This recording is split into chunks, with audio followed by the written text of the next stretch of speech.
tanto te morís de espanto y casi miras como distinguido. Si cada tanto acunas en tu encanto y era tu mundo del ideal. Y su ideal, mi ideal. Buenas noches, bienvenidas y bienvenidos a Último Bondi. Último Bondi es un programa producido por el colectivo Más Igualdad que busca profundizar en el intercambio, en la difusión de información de calidad y en la reflexión para alimentar la discusión política. En el día de hoy, y siguiendo la serie de programas sobre la ley de urgente consideración y un conjunto de temáticas circundantes, vamos a abordar nada más y nada menos que uno de los tópicos más controversiales que tiene que ver con las relaciones laborales y los derechos humanos en contextos de la ley de urgente consideración. Como siempre, nos acompañan un conjunto de invitadas e invitados que vamos a pasar a presentar. Hoy nos acompaña el doctor Fernando Delgado, que es profesor adjunto en Derecho del Trabajo y la Seguridad Social, docente universitario, ha dado cursos también a nivel sindical, participado en distintos seminarios, incluso algunos internacionales a través de OIT, y es redactor de la revista de Derecho Laboral, en la cual también ha publicado numerosos artículos. Nos acompaña también la profesora Emma Zaffaroni, docente de Historia Contemporánea en la Universidad de la República, magíster en Educación y profesora también en el Instituto de Profesores Artigas en Didáctica de la Historia, autora de distintos artículos sobre derechos humanos e historia y también dedicada a dar distintas charlas y eventos sobre la enseñanza de la historia. Por último, el doctor Hugo Barreto, que es profesor titular en la Cátedra de Derecho del Trabajo y la Seguridad Social, con una vasta producción en artículos en la materia. También ha sido y es profesor en distintas universidades extranjeras y asesor parlamentario en esta materia. Presentados los invitados, sucintamente presentaremos un poco la idea de este primer bloque, que es referirnos a este asunto, ¿no? Desde una perspectiva más general que dé cuenta, bueno, de los equilibrios sociales, del papel del Estado, ¿no?, en la discusión sobre las relaciones laborales, sobre las ideas y los actores que han estado y que están en tensión, ¿no?, en la historia de este desarrollo y de cómo se produce la sociedad, como quien dice, en relación con esta temática. Para ello, invitamos primero a Emma a hacer uso de la palabra. Muchas gracias por invitarme a participar nuevamente en un evento, en un programa de este colectivo, al que felicito por su constancia en abordar temas de importancia para todos nosotros. Para darle sobre todo cabida a los especialistas en este tema, a mí me parecía interesante empezar esto planteándonos un poco cómo miramos cualquier sociedad. Cuando nos ponemos a estudiar, los historiadores, los profesores de historia, también seguramente lo hacen los politólogos, los cientistas sociales en general. Entonces, ¿cómo analizamos una sociedad? Y podemos hacerlo desde muchos puntos de vista, pero seguramente en toda sociedad, todo grupo humano, pero vamos a encontrar justamente en una sociedad que hay intereses muy diferentes entre los distintos grupos que la componen.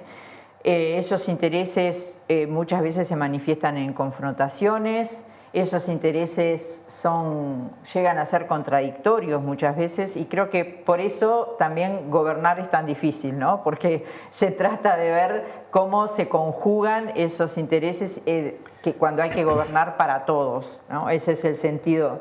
Entonces, me parece que justamente lo interesante ahí es pensar cuál es el papel de los políticos, de los gobernantes, de los legisladores, de las leyes, cuál es el papel de la política en general para ver cómo media en esta sociedad, cómo actúa en esta sociedad con todas esas contradicciones que tiene. Y me parece que allí hay que ver que en general las acciones políticas están respaldadas en determinados principios, en determinadas ideas, en determinadas filosofías, en un marco filosófico, ideológico de una cierta coherencia. Y yo diría que podemos como encontrar, cortando muy grueso, como podríamos decir, bueno, hay como dos posibles grandes perspectivas, digamos, ¿no? Una es trabajar desde los gobiernos, con lineamientos políticos que en definitiva van a terminar profundizando esas grietas, es decir, profundizando esas contradicciones, buscando incluso favorecer a los que ya son más favorecidos y no a los que son menos. Y eso evidentemente va a llevar a una sociedad cada vez más desigual y cada vez más confrontativa, y por lo tanto con estallidos, con dificultades y más. Y como otra línea es la de, al revés, ¿no? Desde una perspectiva más de los derechos humanos, de cómo buscar el diálogo, qué dispositivos se pueden encontrar desde la política para favorecer los encuentros entre esos sectores, que aunque sean discrepantes, contradictorios, me parece que el político tiene la obligación de buscar esos caminos para lograr esos encuentros, ¿no? Entonces, me parece como interesante mirar este capítulo, digamos, o estos capítulos sobre los que vamos a conversar hoy, también pensándolos un poco, bueno, ¿cuál es la filosofía que hay atrás de esto que viene en la LUC, ¿no? ¿Por dónde va? ¿Por este lado o por este otro, ¿no? Y eso creo que es lo que vamos a abundar en los próximos bloques. Fernando. Sí, nuevamente, como le dijimos afuera, muchas gracias por la invitación al colectivo Más Igualdad. Es una oportunidad que tenemos muy linda de poder conversar de estos temas que importan a la ciudadanía.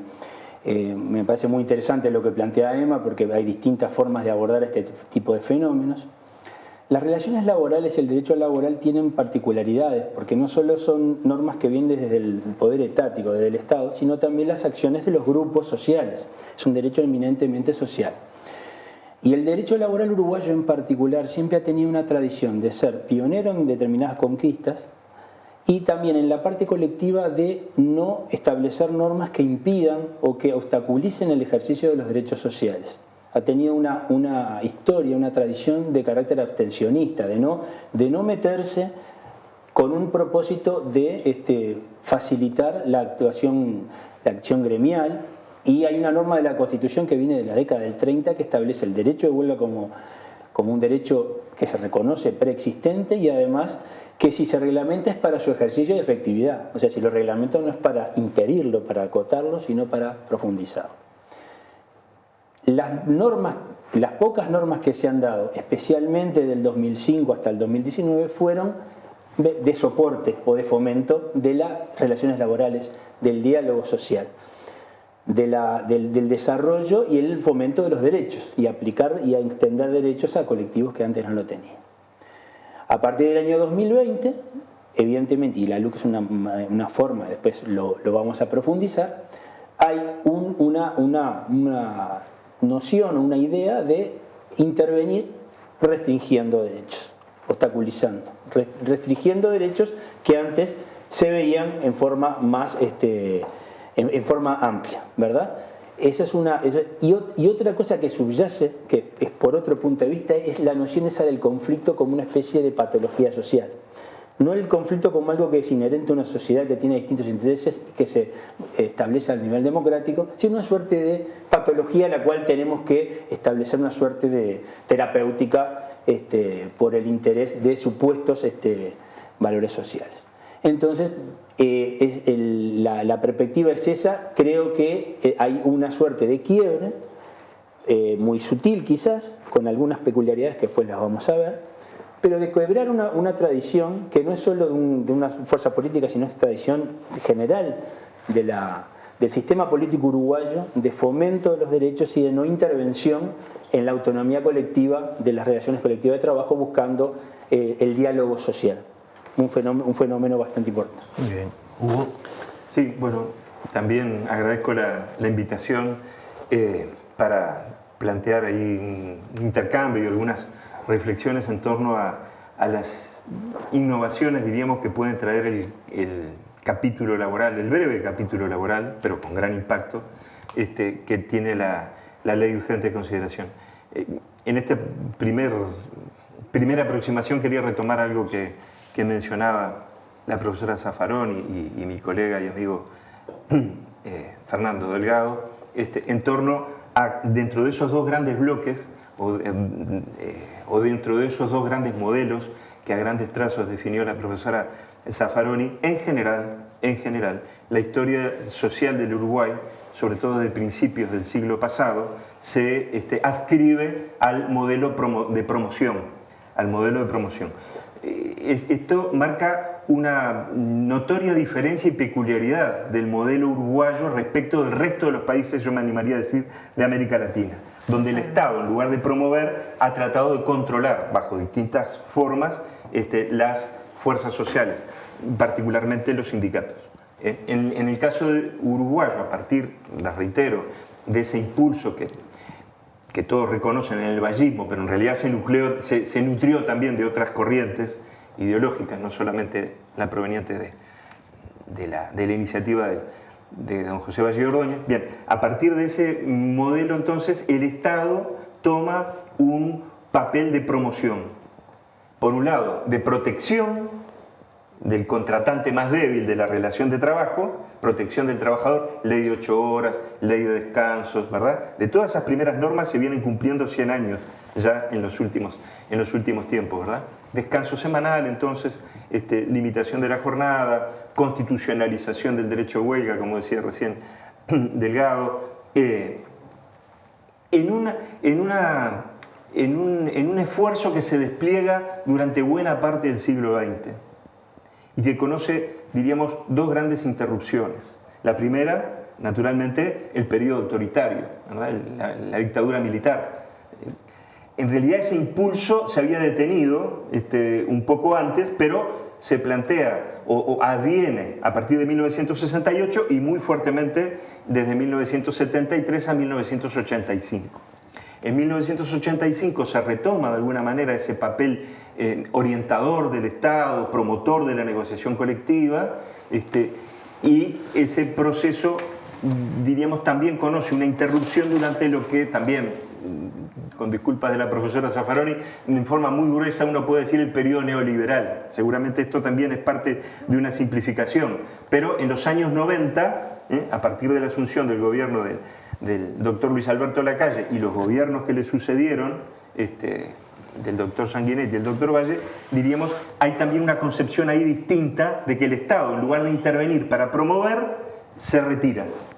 Se retira en la idea, que en parte también se recoge en la LUC, enseguida lo vamos a ver, se retira en la idea de que lo mejor es otorgar mayores márgenes de libertad a los sujetos de las relaciones de trabajo, sobre todo a los sujetos de las relaciones individuales de trabajo, porque de esa manera resulta, diríamos, más saludable para el sistema. Una breve consideración, porque realmente creo que los tres convergen en forma potente sobre una misma idea que contraviene fuertemente una de las cartas de presentación de la Ley de Urgente Consideración, que plantea que en términos laborales viene a restituir equilibrios, ¿no? Un equilibrio que, al parecer, en las relaciones sociales arbitradas incluso por el Estado, se había desplazado hacia los trabajadores, ¿no? Se había desplazado más allá de lo tolerable, por decirlo de alguna manera. Y bueno, yo creo que a la luz de una lectura somera de la historia, quizás en una lectura profunda más todavía, esto no parecería tener mucho asidero en la realidad.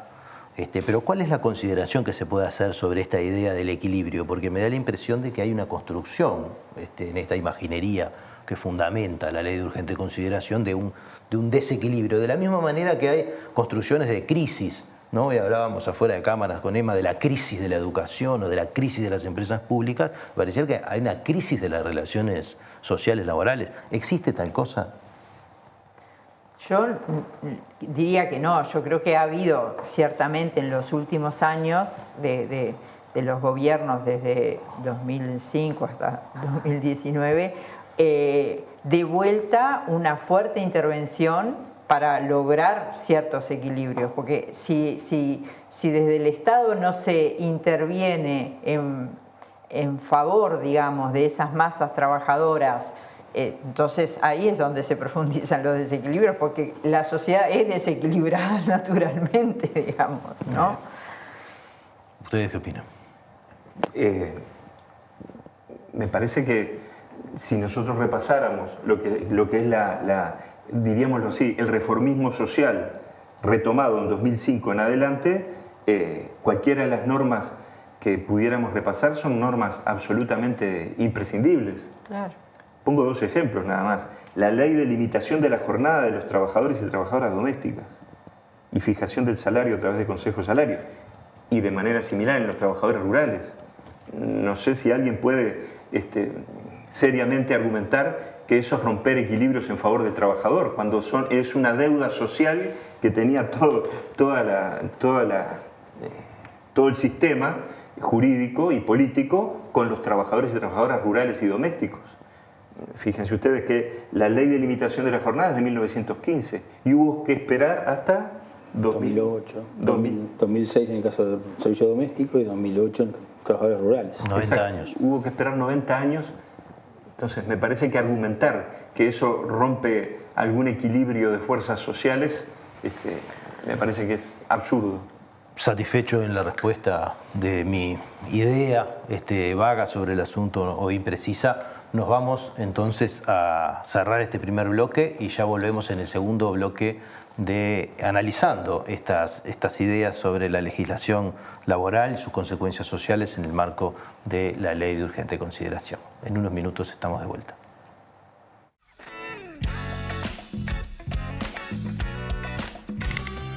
Necesitamos una comunicación en sintonía con tu sensibilidad, una comunicación alternativa a la que ofrecen los medios dominantes, otras miradas, otras voces, otras personas, otras ideas. Todos tienen derecho a tener su voz. Para sostener una comunicación alternativa necesitamos que nos apoyes. Hacete socio de la comunidad de Caras y Caretas en carasycaretas.com.uy/socios. Haciéndote socio, estás ayudándonos a comunicar, estás ayudándonos a romper el blindaje.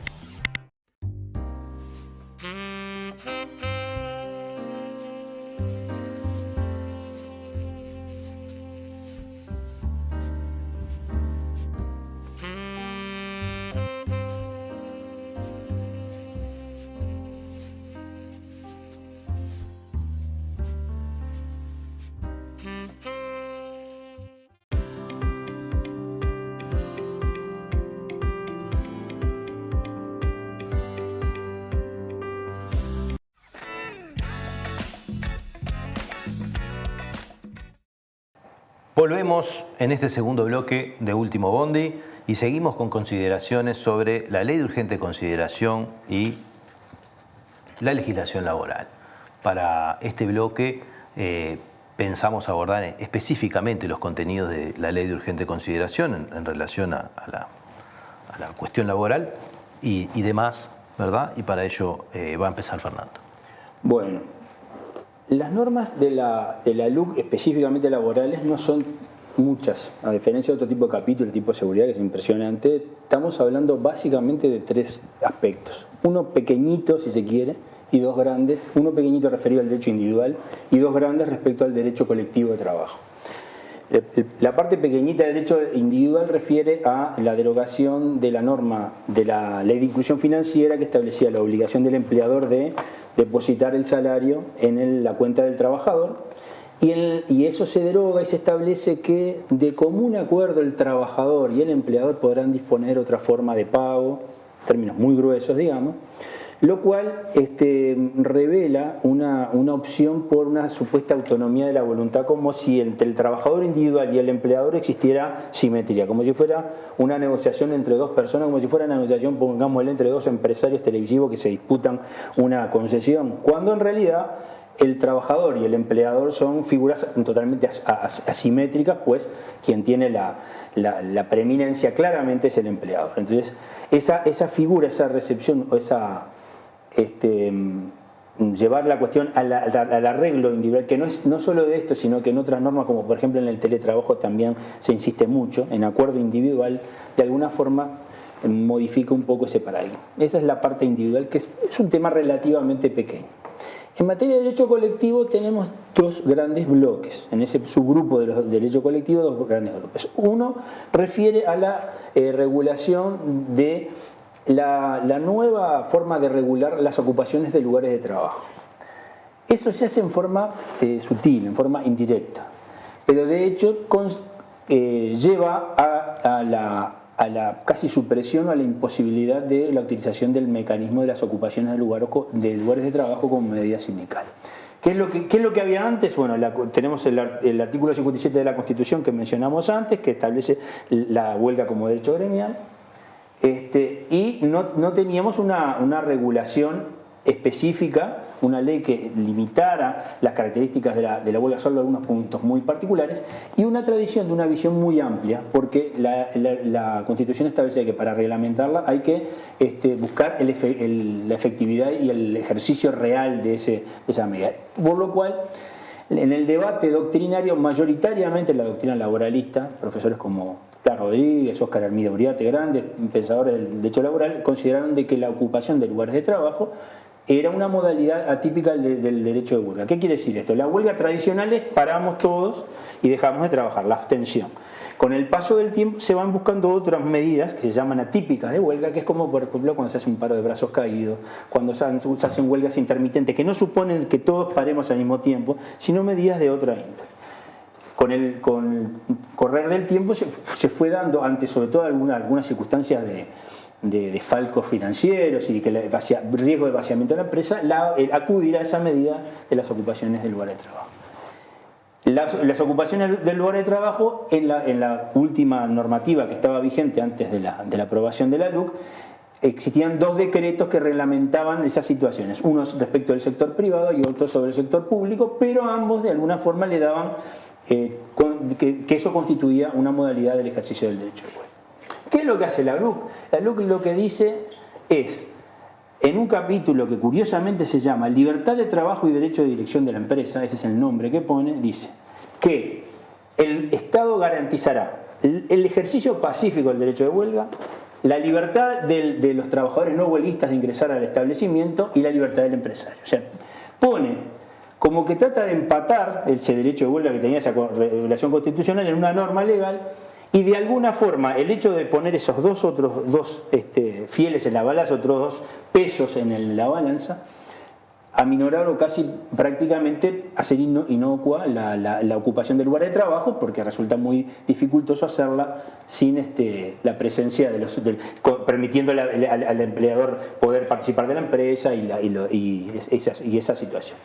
Luego se dictó un decreto del año 2020 en el cual efectivamente ante cualquier ocupación se le da la potestad al Ministerio de Trabajo vía el Ministerio del Interior de desocupar en forma inmediata las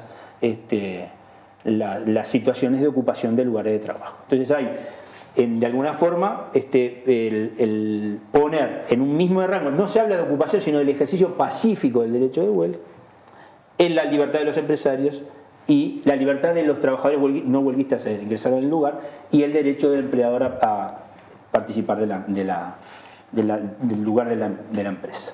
Eso en cuanto a ocupaciones de lugares de trabajo, ¿verdad? Una suerte de estrangulamiento o de alguna forma de freno de esa modalidad. Después, en materia de piquetes, lo que se establece es que todo aquel piquete, toda manifestación que obstaculice la libre circulación es considerada ilegítima, en forma genérica, dándole al Ministerio del Interior todas las facultades para desobstruir esa situación. De alguna forma lo que se hace es, que era lo que estaba antes, el Ministerio del Interior ya tenía facultades para actuar en ese tipo de situaciones, pero había un decreto, el decreto del 76 del 2017, que establecía esas facultades, pero excluía las situaciones del artículo 57 de la Constitución, que son las del derecho de huelga. Por lo cual hay una consideración genérica de que toda manifestación que perturbe de alguna forma la circulación es considerada ilegítima. Lo complicado es que eso queda a criterio del Ministerio del Interior. No hay un control judicial sobre de qué forma eso se afecta. Entonces, esto de alguna forma significa también frenar otro tipo de medida sindical como son los piquetes, y lo que sí habría que agregar es que es una medida general que no solo aplica en lo laboral, sino también cualquier tipo de manifestación social, de reclamo de derechos ambientales, lo que fuera, está pautada o tapada por esa medida. Esas son un poco las tres grandes modificaciones, en términos muy gruesos, que establece la LUC. Don Hugo. Sí, quería plantear alguna reflexión en torno al fundamento común que tienen las normas sobre regulación del trabajo en la ley de urgente consideración. Yo creo que hay que estas normas se basan en dos prejuicios. El primero de ellos es poner en duda el carácter pacífico de la huelga. Hay como un prejuicio de que la huelga, al menos en potencia, puede ser violenta, puede ser un acto delictivo. Y por eso es que el artículo 392 parece que por eso dice que el Estado garantiza el ejercicio pacífico del derecho de huelga. Así empieza diciendo. El Estado garantiza el ejercicio pacífico del derecho de huelga. El derecho de huelga, como bien dijo Fernando, es un derecho constitucionalmente reconocido desde 1934. Es uno de los derechos humanos fundamentales, con el derecho de vivienda, el derecho a la educación, el derecho a la salud, etc. El conjunto de los derechos sociales. La ley de urgente consideración del único derecho que dice que se garantiza el ejercicio pacífico es de la huelga. No dice que se garantiza el ejercicio pacífico de la salud, de la educación, de la propiedad, de ningún derecho dice eso, solo de la huelga. ¿Por qué? ¿Será necesario decir que el Estado garantiza el ejercicio pacífico de un derecho? Parece que no es necesario, pero sin embargo lo dice. Por lo tanto, entiendo que allí hay un prejuicio muy fuerte en torno a al carácter de la huelga. Se lo mira con desconfianza. Los compañeros de la mesa hicieron referencia también en el primer bloque a esto de mirar al conflicto con desconfianza, como una patología, cuando en realidad el conflicto es algo absolutamente corriente a nivel familiar, a cualquier nivel el conflicto es corriente y a cualquier nivel suprimir el conflicto es un recorte importante de la libertad de las personas. A lo sumo lo que habría que hacer es regularlo, claro, buscarle salidas, ¿verdad? Pero de ningún modo desconocer la importancia que tiene como expresión de los distintos intereses sociales de que hablaba la profesora Zaffaroni. Entonces, un primer punto o un primer prejuicio, se pone en duda el carácter pacífico del derecho de huelga. Y el segundo prejuicio es que se sostiene en el fondo que el trabajador es más libre cuanto menos normas existan que lo protejan, ¿no? Cuanto menos protección, cuanto menos normas laborales, más libre es el trabajador. El ejemplo es el que coloco muy claro en la ley de urgente consideración, es que en la ley de inclusión financiera se determinaba que el salario debía pagarse a través de depósitos en instituciones de intermediación financiera o mediante dinero electrónico. Era obligatorio. Era una forma de proteger el salario, la integridad del salario, de combatir la informalidad, de combatir la simulación y el fraude, ¿verdad? O sea, una regulación muy clara. ¿Qué dice la ley de urgente consideración? Lo que comentaba recién Fernando. La ley de urgente consideración dice: el trabajador podrá acordar con el empleador, deja de ser obligatorio, se elimina una protección. Porque claro, en ese podrá negociar o podrá acordar con el empresario, tenemos que recordar que es una negociación absolutamente desigual desde el punto de vista individual. La ley de urgente consideración podría haber dicho la forma, la modalidad de pago del salario podrá determinarse por convenio colectivo o por resolución del Consejo de Salarios, y hubiera sido totalmente distinto. Pero acá la modalidad que se elige es la negociación individual entre el trabajador y el empleador, una negociación absolutamente desigual. Pero sin embargo eso se lo ve, se lo argumenta. Además se firma en el momento del acuerdo laboral, ¿no? Claro, claro. Pero además es una norma que resta protección, que resta regulación. Y el argumento es que otorga libertad. Por eso sostengo que hay dos prejuicios, me parece, erróneos, falsos, falaces, que fundamentan las normas laborales de la ley de urgente consideración. Dos preguntas que vienen de la mano de esto que... ¿Se acuerdan que al principio yo arranqué preguntándole por los equilibrios, ¿no? Y un poco, en realidad estaba haciendo alusión a esto, ¿no? A esta idea de la libertad, pero la libertad de quién, en una negociación tan desigual, ¿qué significa? ¿Verdad? Y acá me volvió una pregunta sobre algo que ustedes planteaban, porque por un lado hablábamos de la historia del derecho de huelga y lo atípico de la ocupación, ¿no? Es decir, ¿ha sido o no ha sido atípica la ocupación en los conflictos de los trabajadores?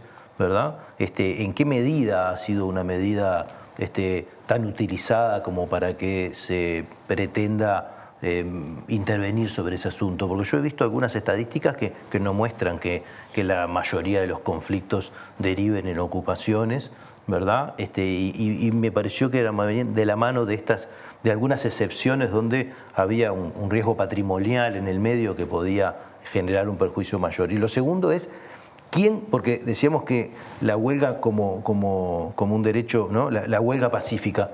¿Y quién define qué es pacífico en este marco?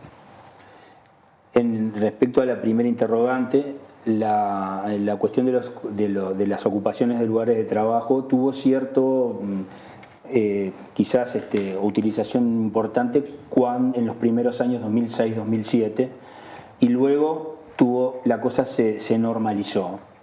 En el sector público, y lo digo con propiedad porque he trabajado en ese sector, se dio quizás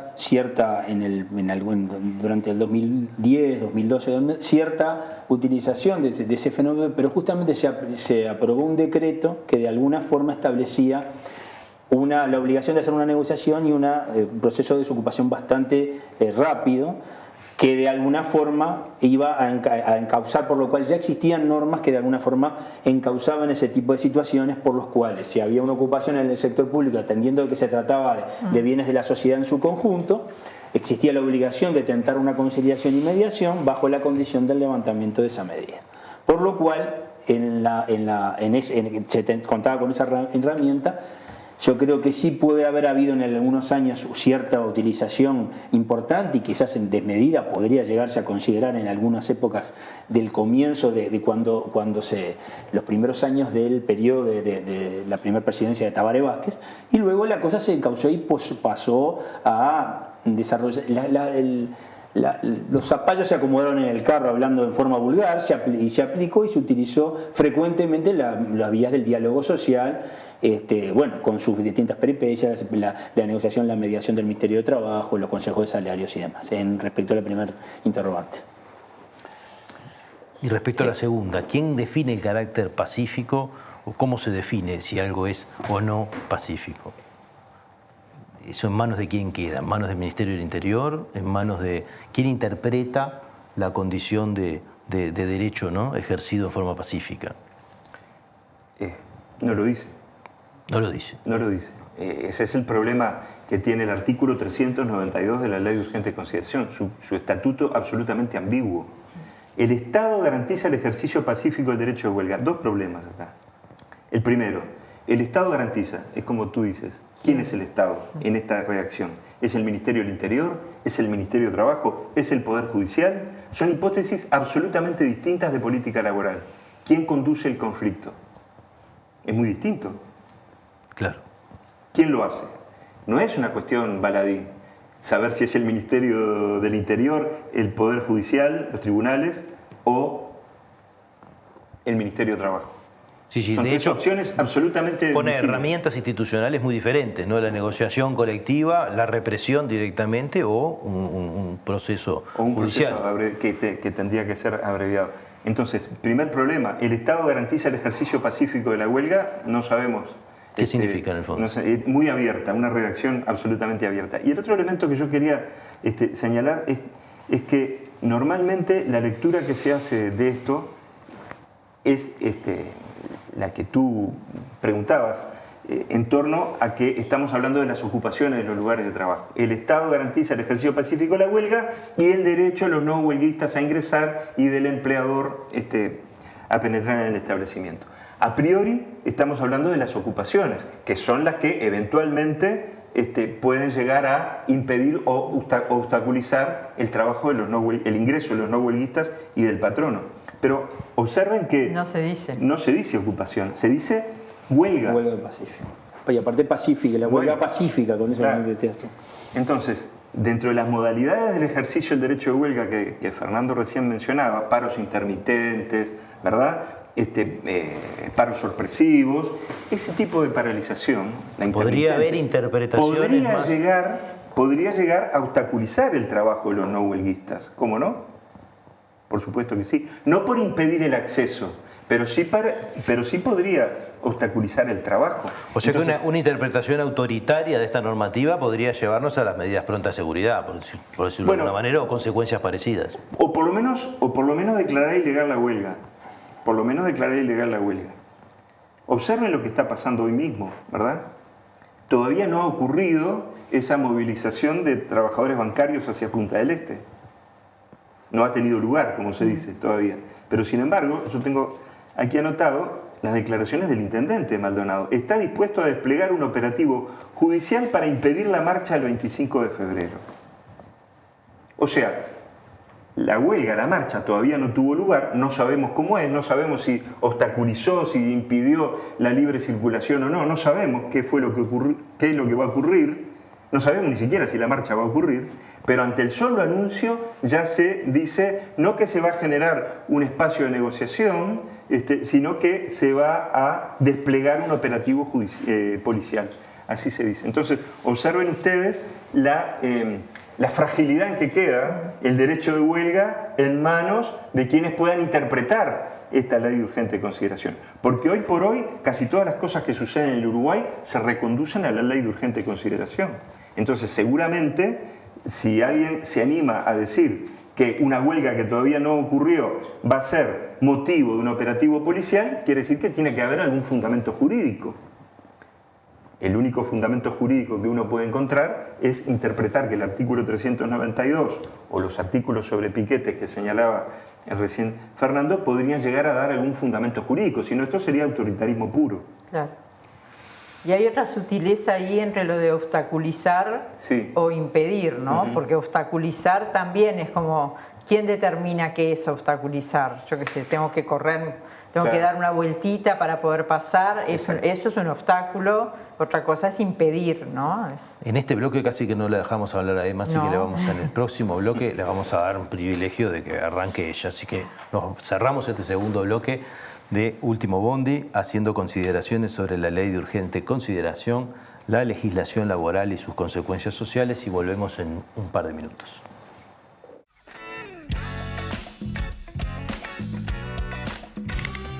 Necesitamos una comunicación en sintonía con tu sensibilidad, una comunicación alternativa a la que ofrecen los medios dominantes.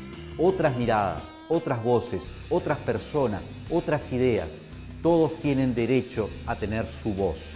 Para sostener una comunicación alternativa necesitamos que nos apoyes. Hacete socio de la comunidad de Caras y Caretas en carasycaretas.com.uy/socios. Haciéndote socio, estás ayudándonos a comunicar, estás ayudándonos a romper el blindaje.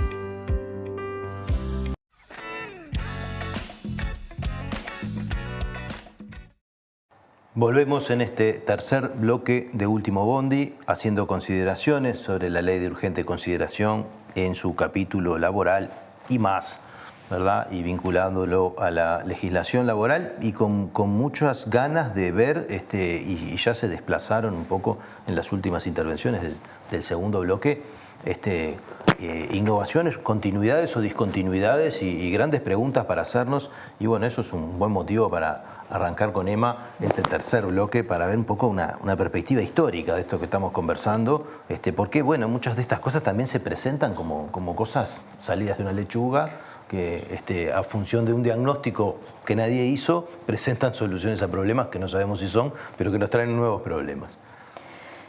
Me parece interesante retomar algo que planteaba Hugo en el primer bloque sobre la singularidad del Estado uruguayo, del caso uruguayo, diría yo, ¿no? El Estado uruguayo es singular por muchas razones, desde por cómo se creó, desde un poco su historia, su composición, y es singular por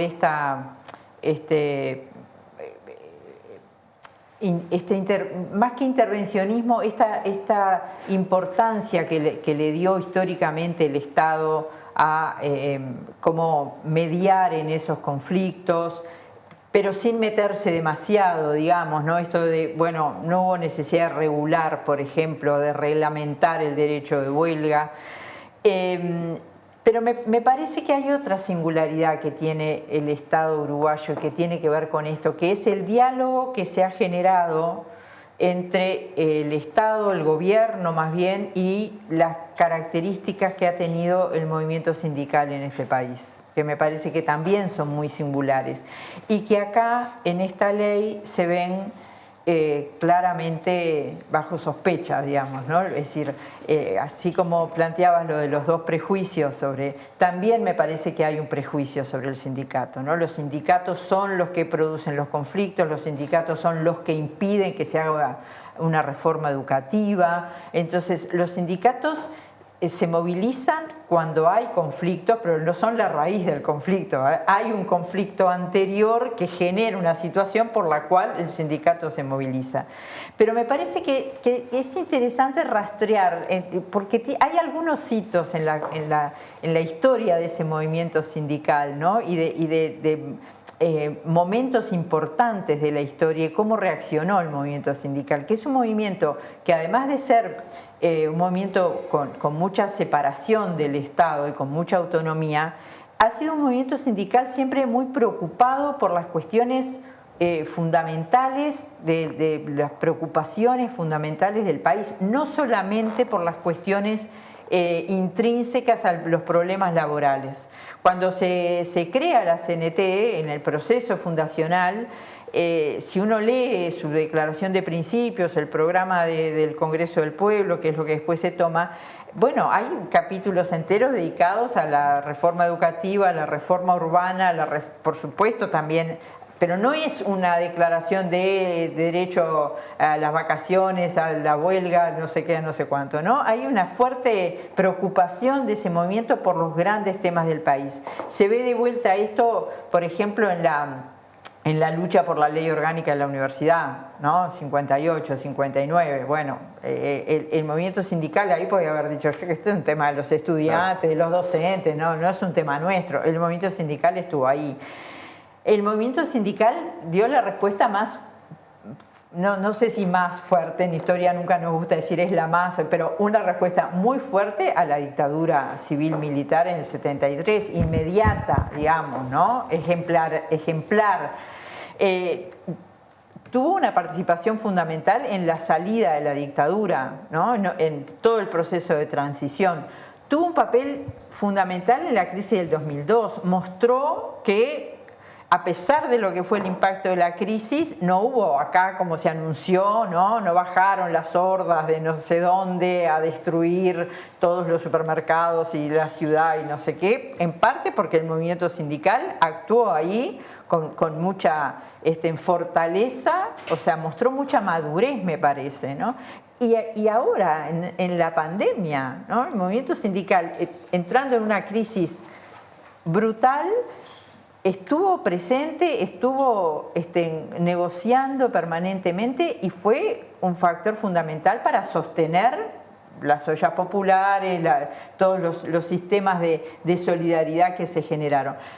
Pero también entró en el marco de las negociaciones peleando por ver cómo sobreviven los trabajadores en el marco de esta crisis. Entonces, esa rápida visión, me parece que ha dado señales a lo largo de la historia muy fuertes como para ganarse un respeto y una consideración que no puede ser catalogado después en cada discurso que escuchamos y en estos artículos de la LUC como el causante de ese desequilibrio o el causante de los atropellos, el que impide que los empresarios puedan salir adelante o que pueda haber una reforma educativa en el país y demás. Es totalmente, no tiene fundamento ninguno porque hay una historia atrás que respalda un accionar de mucha madurez y de mucha seriedad y compromiso con la sociedad, me parece, con la sociedad en su conjunto.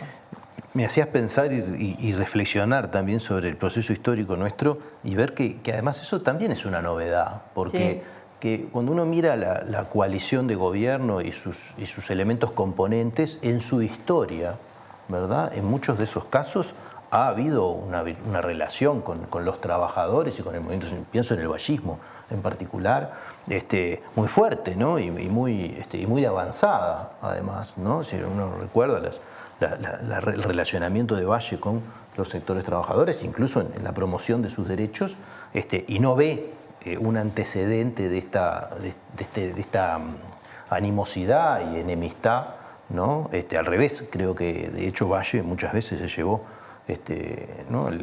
el mote de, ¿no? de ser un acérrimo defensor de los trabajadores en esta asimetría, en este desequilibrio natural que producen las sociedades capitalistas entre el empleador y el empleado, ¿no? que es una cuestión natural. Y me parece interesante esto también de traerlo como esa relación natural, porque realmente lo que estamos viendo hoy es una construcción un tanto artificial, ¿no? del conflicto, ¿no? del problema de la agresión o supuesta agresión, de la peligrosidad, por decirlo de alguna manera, o de la inseguridad que se transporta a este tipo de relaciones. No sé cómo ven ustedes esto desde el derecho.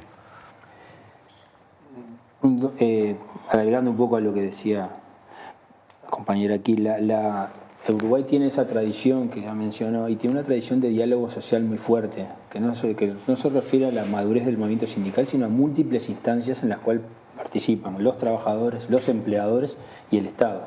Pensemos en los consejos de salario, que es en 1943. Uruguay, fundador de la OIT, es país líder en la ratificación de convenios internacionales en los cuales participan empleadores, trabajadores y el Estado. Participan del Banco de Previsión Social de la Constitución de 1967, que es la reforma naranja, no tiene nada que ver con eso. Y siendo más cercanamente, en esta pandemia, la existencia de ámbitos de diálogo social permitió que se hiciera una ronda puente, un periodo puente atendiendo esa situación, permitió que se hicieran protocolos de seguridad e higiene por el tema del COVID, se están haciendo protocolos de todo tipo y en los periodos anteriores múltiples instancias de diálogo social, por lo cual, además de esa madurez específica del sindicato, existe un fuerte componente de diálogo social en el cual los trabajadores son una parte fundamental de la misma. Y una segunda cosa es que el tema de las dificultades que pudieran darse en las ocupaciones, que es conflicto social, que son cosas complejas, ¿verdad? No era que estuviera exenta de soluciones, porque además de lo que yo mencioné de un decreto del sector público, frecuentemente los empleadores, ante situaciones de piquetes que se consideraban ilegítimos o ocupaciones que quizás se habían dado en forma intempestiva y tal, tenían sentencias de los tribunales civiles amparando la situación de los empleadores en varias ocasiones. E incluso una determinada corriente jurisprudencial motivó que la práctica de esas ocupaciones, porque siempre hay en las relaciones laborales en el escenario hay un reacomodo de actores. Es como un juego en el cual a medida que uno va para un lado y la cosa cambia, se va. De hecho, eso motivó que la ocupación como fenómeno pasara a utilizarse en forma, diría yo, marginal, sobre todo en el sector privado. Por lo cual es importante también tener presente esa perspectiva histórica y dejar de lado esa especie de cuestión media mística de que una norma, por referir a cosas, cambia una realidad, una especie de cuestión media mesiánica, de que la aplicación de una norma cambia con una realidad que tiene decenas de años de construcción, de intercambio, de interacción de los sectores sociales, que hace muy rica la situación. Si nosotros nos comparamos con otros países, a nivel de América Latina y a nivel mundial, tenemos, por ejemplo, permitida la sindicalización de la policía, que está prohibida en la mayoría de los países del mundo. Digo, hay esa cuestión de que todo hay una larga tradición de negociación en lugares como la policía, exactamente, y que ha sido reconocida a nivel mundial. Hugo, ¿querés cerrar con algo? Sí,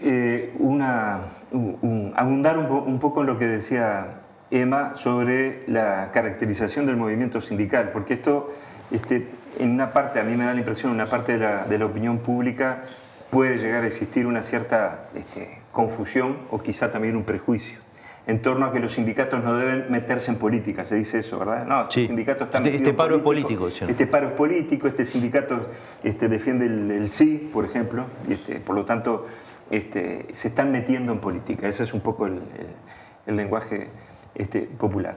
En realidad, también con esta advertencia de que las cosas no son tan en blanco y negro, los modelos, pero hay sí dos modelos de sindicalismo. Uno es aquel sindicalismo al que en parte hacía referencia además, que se le llama profesionalista.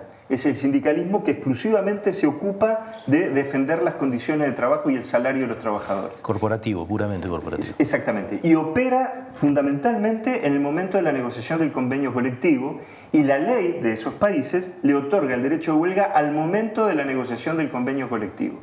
Entonces el sindicato es una especie de gestor del trabajador individual, le gestiona un mejor salario y unas mejores condiciones, y se agota en eso. Ese es un modelo. El otro modelo es el llamado sociopolítico, ¿no? El modelo sociopolítico, que es un sindicalismo que tiene, diríamos, que tiene en cuenta las necesidades inmediatas del trabajador y la trabajadora, pero que tiene también una opinión o que tiene también una concepción más a mediano plazo, ¿verdad?, en torno a los grandes problemas sociales. Y por lo tanto, ese sindicalismo de concepción sociopolítica, que es el sindicalismo uruguayo, que está muy bien definido por EMA, diciendo, bueno, si uno repasa el programa, ¿no?, de la constitución de la CNT, no hay reclamos en el programa de un mejor salario vacacional, sino reclamos que tienen que ver con una ubicación del Uruguay en el contexto mundial, ¿verdad?, un llamado a la justicia social, etc. O sea que ese sindicalismo, que es el sindicalismo nuestro, diríamos, es un sindicalismo que tiene opinión y posiciones, no políticas partidarias, claro, sino que tienen que ver con los grandes problemas sociales.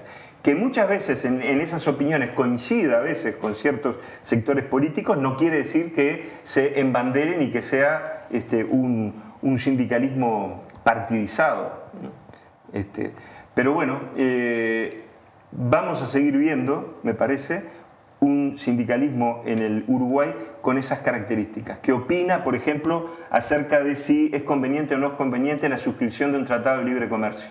Claro. ¿Con este gobierno o con el gobierno de los últimos 15 años? Claro. ¿Verdad? No podemos decir allí que hay un cambio. Siempre la opinión del movimiento sindical tiene que ver con esa independencia. Es un sindicalismo sociopolítico, lo vamos a seguir viendo así. No le llamemos a eso que el sindicato se mete en política o que hace política partidaria. Muy bien. Bueno, no sé si alguien más quiere pasar algún pequeño reclame. Estamos cerrando, se nos queda como siempre, nos quedamos cortísimos. Rescato algunas cuestiones fundamentales y es que creo que se hizo un aporte en contra de los prejuicios, ¿no?, por lo menos para ilustrar algunas cosas que se machacan mucho en la forma de hacer comunicación política que existe en forma más bien hegemónica, ¿no?, que simplifica demasiado, ¿no?, que toma algunos clichés y que se repiten hasta el infinito, y creo que de esa perspectiva logramos hoy traer algunas ideas que ventilan un poco la forma de pensar, y que creo que es un aporte sustantivo para que la gente pueda tener otra posición, otra idea y poder continuar informándose. Les agradecemos mucho la participación, creo que se ha logrado ese objetivo que les decía, y bueno, vamos a seguir analizando y esperamos volver a tenerlos por acá en algún otro momento para conversar sobre estos y otros temas, y nosotros nos vemos la próxima semana en otra propuesta de Último Bondi.